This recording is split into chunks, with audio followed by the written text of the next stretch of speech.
So I had to pull up for those likes myself, and I bet you didn't expect to see me here. My cat's back there too.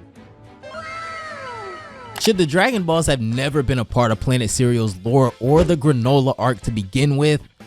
I don't know. These last spoilers for Dragon Ball Super Chapter 83 kinda got me raising my eyebrow a little, just a little bit. The Granola arc is one of those arcs that started off super cool, but holy, where are we going, man? Like the last few chapters actually did a great job of keeping us speculating on not only how long Goku would be able to keep Gas on this chase, but where is he going exactly? Well, it wasn't Broly or Planet Vampa, but Gas did have the pleasure of meeting the Angel of Universe 7 as Goku was able to teleport to some strange planet Whis and the Oracle Fish were on. This led to an interesting situation as Goku hurried and retraced all of his steps with instant transmission, leaving Gas to find his own way back. But before he left, I found it kind of interesting how Whis knew Gas by name, but the Oracle Fish didn't know who he was, even after their previous comments at the beginning of the arc. Now, I did a whole video on the Oracle Fish's prophecy and how this encounter with Gas specifically stood out, so be sure to go check that out too. It should be at the top of the screen. When Goku does get back to Cereal, this is when they return to Moneto's house, and after getting the old scouter, Oatmeal is able to repair it and play the audio file left over from Bardock 40 years ago. As Goku immediately recognizes the voice of his father and the recollection of the day he was sent to Earth floods his mind, we begin to finish the story of just how Bardock was able to save Granola and Moneto that day. The draft images you're about to see are credit to DBS Hype as always, guys, so if you want the originals, the links will be down below in the comment section. The very first panels bring us right back to the fight with Bardock and Gas. This is still Gas kind of pre-time skip before puberty form, so he's puny right now. He's about to attack again, but this is when Moneto starts talking. He tells Bardock that you guys haven't liked the video yet.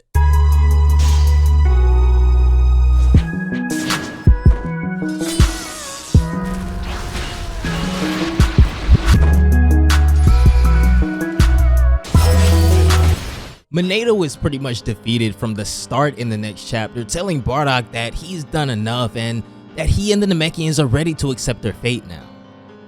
Bardock, being a warrior, is confused by this conquered attitude, telling Moneto that this is his fight and he shouldn't intervene anyway. This is when Gas says something that kinda stands out to me though. He tells Bardock that even if he does escape, the Saiyans won't survive that much longer. He mentions that it's something Alec brought up to him once. Bardock has no idea what he's talking about, but it's pretty interesting to me that they chose this point in Bardock's reappearance to foreshadow Planet Vegeta's destruction. Anyways, Bardock lunges in for an attack and throws an energy ball at Gas. Gas is able to dodge it though and attacks Bardock with this giant mace-like weapon.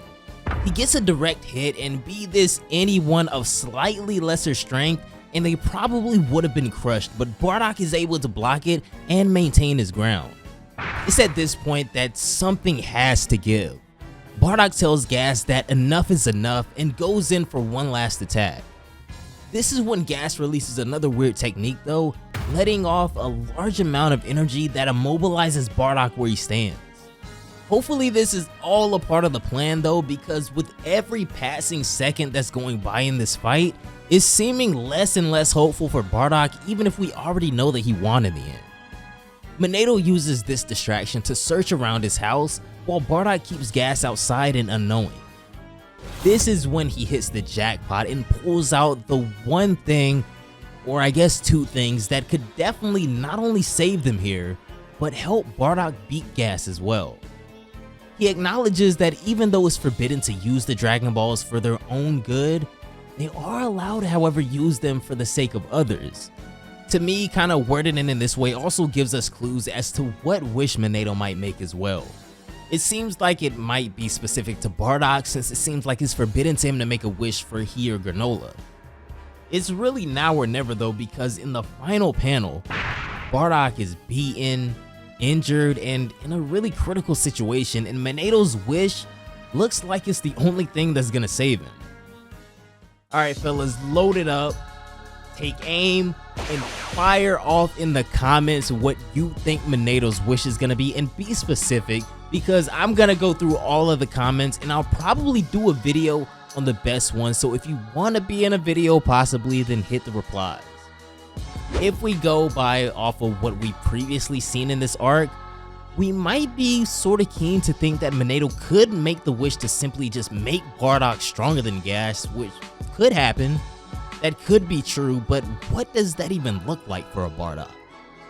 Part 2 of Bardock versus Gas looked like it may be the conclusion, so if you guys don't want to miss any updates on the Dragon Ball Super manga, click that sub button down below and turn those notifications on to never miss a video as soon as they go live. I don't know about you guys, but I'm pretty excited for this chapter because that means that we are one oh so sweet step closer to ending this arc.